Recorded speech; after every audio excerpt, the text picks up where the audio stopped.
Para mim foi um motivo de honra. Para mim é uma coisa que todo artista está sonha subir naquele palco e me apanhando de surpreso, apesar que a gente tinha manifestado, man crê mesmo, um dia ainda consegui subir aquele palco lá e por fim, graças a Deus, já consegui. E para mim foi uma honra mesmo subir aquele palco. Minha visão máxima era subir o palco mais grande da minha localidade, cidade de Tarrafal. Mas de que já acontece, meu sonho passa a ser mais alto. Então, já começa, alcança aquele meu sonho, meus objetivos. E foi uma honra para mim estar naquele palco lá. Então, prometo-me que vai ser uma coisa muito fixe. Coisa que ainda vai apresentar lá, sim, se eu falar, começa a conquistar públicos e, numeramente, ali na praia.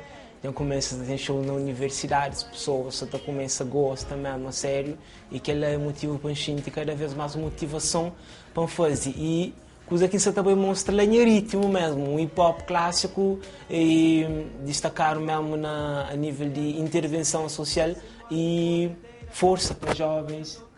E muito mais. Denominar assim um hip-hop mais clássico e diferenciado do que os outros hip-hop puro, para mim, na estilo de canto, na maneira que me expressa, no sentimento, me expressa de uma maneira que cativa pessoas mesmo, o objetivo mesmo é cativar pessoas, então leva aquele ritmo, aquele estilo hip-hop clássico de uma forma que pessoas sabem aceitar de uma maior forma possível, que se entende e sentir mesmo na alma. Sempre antes de ir para um espetáculo, não está ao redor daquele espetáculo que está tendo. Qual que é o ambiente daquele público, qual que é a movimentação daquele espetáculo.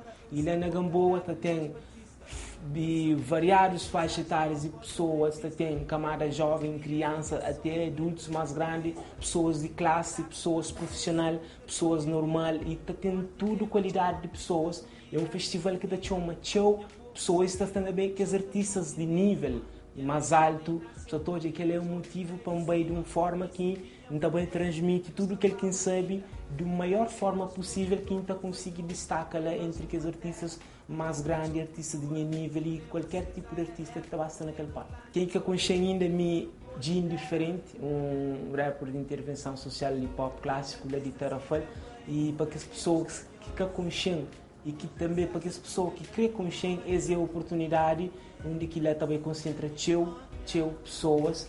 Então promete fazer um bom trabalho em colaboração com nós, família de trabalho e com a população.